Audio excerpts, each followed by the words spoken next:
Yo, what up? What it do? We back. Dean Thomas in the house. First off, I'd like to apologize for that last interview with Conan Silveira. It cut off short. I promise you, I'm going to get to him next week. This week, I wanted to talk UFC 226 because it's International Fight Week. Big week in Vegas, and I wanted to talk that. A couple other things I wanted to discuss. But first, like I said, I want to apologize. But next week, we're going to get back to Conan Silveira. But as for this week, we got stuff to talk about. Big week coming up in Las Vegas, International Fight Week. I'll be there. I'm headed to the MMA Awards. Then I'll be headed to the Hall of Fame on Thursday, watching Matt Serra get inducted. Matt Serra is very well deserving of being inducted into the Pioneers Division of the Hall of Fame. Wow, I'm so proud of him. I'm so happy for him. He was a Season 4 Ultimate Fighter winner. Then he went on to upset, in my opinion, the greatest upset in UFC history. He went on to beat George St. Pierre. He knocked him out. Then he just had a great career that spanned from the early 2000s all the way up to I don't know when exactly he retired, but just an amazing career. He's coached world champions Chris Weidman. He's the coach of Alain Quinta, Aljamain Sterling. I mean, he's just an amazing talent and just a part of mixed martial arts that not a lot of people may even know about, but he's been there in the beginning. He was one of the first guys in New York to really do it. In my opinion, he was New York before New York had a scene. So congratulations to Matt Serra making it into the Hall of Fame. I'm proud of you, and I'll be seeing you there. So I will be in Vegas all week. So if you know me, if you don't know me, come up, say what's up. Introduce yourself. I'll be out there with my son though, so don't run up on me because I will knock you out in front of my son. I'm just playing. But don't run up on me in front of my son. UFC 226 coming up this Saturday. One of the biggest cards of the year. You got 2 title fights. You got the heavyweight championship, Stipe Miocic versus Daniel Cormier. You also got the featherweight title fight between Max Holloway, Brian Ortega. I'm going to break these down separately so that I can do them justice. Let me start with the undercard first. So the first fight I want to discuss is Raphael Assunção versus Rob Font. That's a great matchup in the bantamweight division.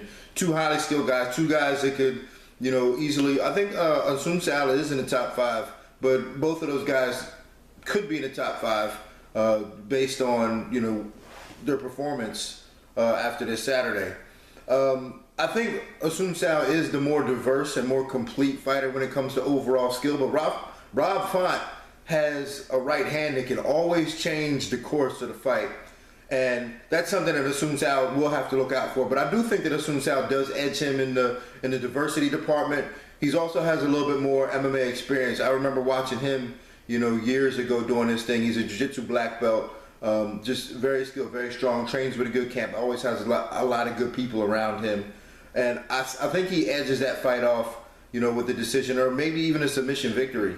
But he does have to be careful with Rob Font's right hand. Rob Font has a great right hand that has always changed the course of the fights in the past for him, and it served him well. So Assunção does have to look out for that.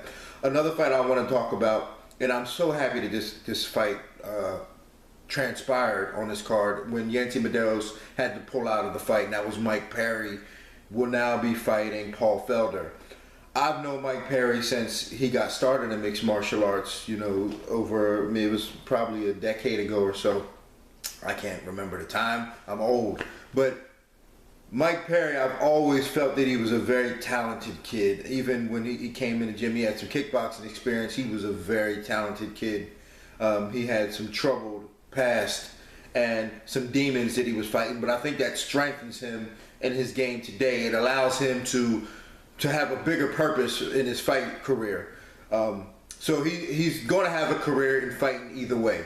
Paul Felder, I don't know much about him, but I think he's the more sophisticated of the 2 individuals. He's a little bit more polished as an individual. He's a little bit more polished as a fighter. And I'd say he's going to be better trained in the sense of tactics and strategy and his skill set. I think that's going to be the deciding factor of that fight. I think his tactics and his strategy will be the deciding factor. When it comes to Paul Felder moving up in weight, Paul Felder's a big guy regardless for the lightweight division. I think the fact that he's moving up in weight will give him an advantage because he's not going to have to worry about cutting an extra 15 pounds. It's a great fight to watch. You know, Mike Perry's super tough. He's going to be able to take everything that Paul Felder gives him, and he's so dangerous. As we saw when he knocked out Jake Ellenberger with that elbow, and he's just put on some great fights.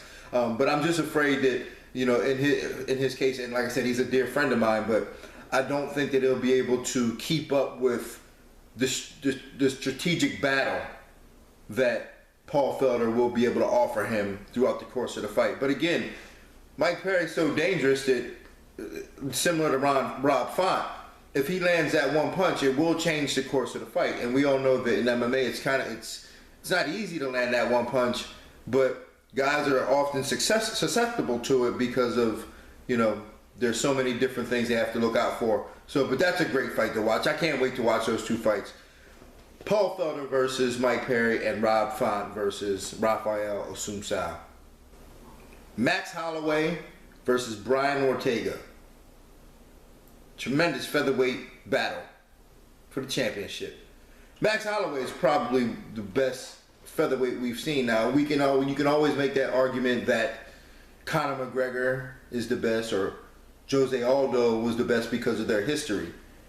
You know, Conor beat both of those guys. But Conor beat Max when Max was just a young pup. Max is matured now. Max is older. Max has gotten significantly better. The thing about Max Holloway that I like about him is he always fights with very similar game plans, but because of his style, most guys can't figure it out fast enough or do anything about it. He uses his range so well. He punches from different angles. He can kick from different angles. He can switch stances. And he doesn't allow guys to get too close to him. And when he does, he fights very well from the inside. Obviously, you know, his ground game hasn't really been a factor. But I don't think that matters much for him because he judges distance so well. He's so rangy that in order to get him down, there's a lot of punishment you're going to have to take in order to get him down. Now, Brian Ortega, I love his style as a fighter. He's a throwback fighter. This guy has got a jiu-jitsu game that is just head and shoulders above pretty much anybody else in the division. Now, when I say that, you know, people were going to say, oh, what are the other black belts, this, that, and the third. But their MMA jiu-jitsu game isn't as good as Brian Ortega's. His is a throwback. I mean, he's super technical, very detailed in his work. You know, the way he applies guillotines to people is instant. Like Cub Swanson said his head felt like it was about to pop off. That's a legit guillotine.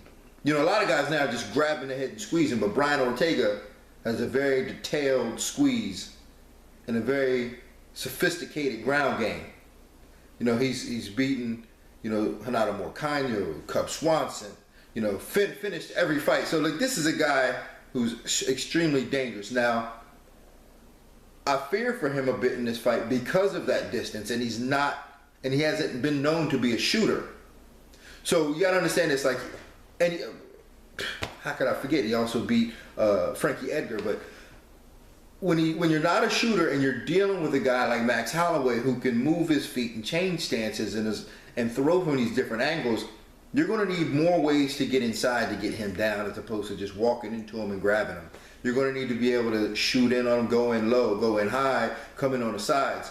And I'm not sure that Brian Ortega has the ability at this level to do that because he comes from a jiu-jitsu background and not necessarily a wrestling background where they just practice, you know, where he's constantly shooting and taking shots. Now, I'm not saying he can't wrestle, but I'm saying at this level, I don't know if he has the ability to be able to do that against a guy like Max Holloway, because against a guy like Max Holloway, you have to be able to shoot in at different angles if you want to have a chance of even getting him down, because he does punch well from all these different angles and he moves his feet well and he judges distance so well. So in that fight, I do give Max Holloway the edge. But like any other fight, on all the other fights that I talked about earlier, this guy's so dangerous, man. You know, Brian Ortega is so dangerous, he can catch you at any time. Now for the heavyweight fight.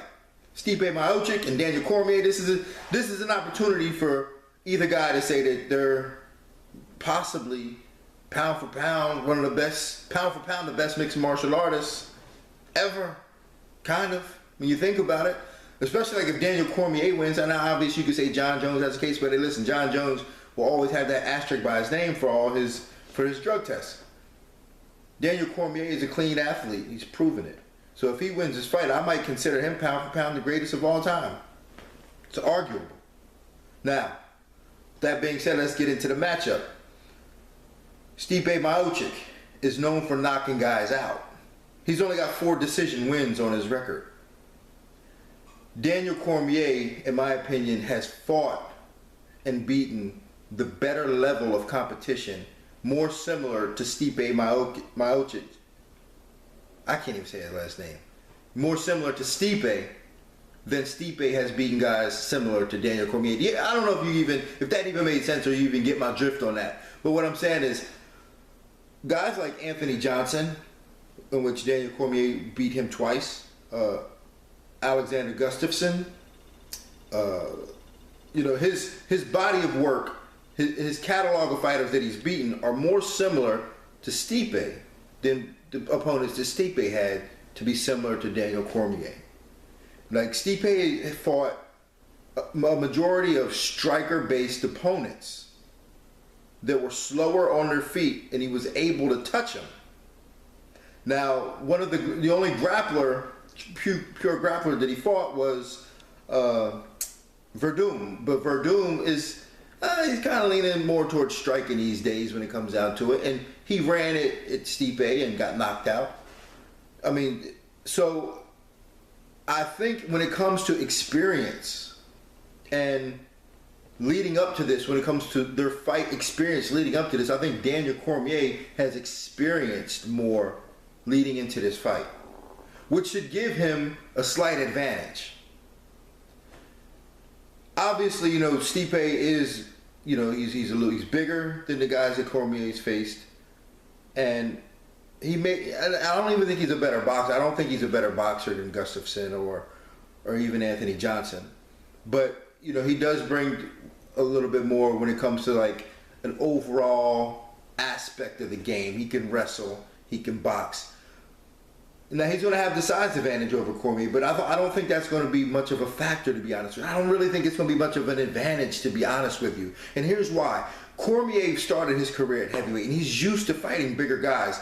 And almost like Mike Tyson, what Cormier did so well was he used his shorter height in order to get inside on guys without taking a lot of punishment. Now, obviously, with a guy like Stipe, they're going to know that, and they're probably going to be working on more uppercuts and knees to deter Cormier from coming in.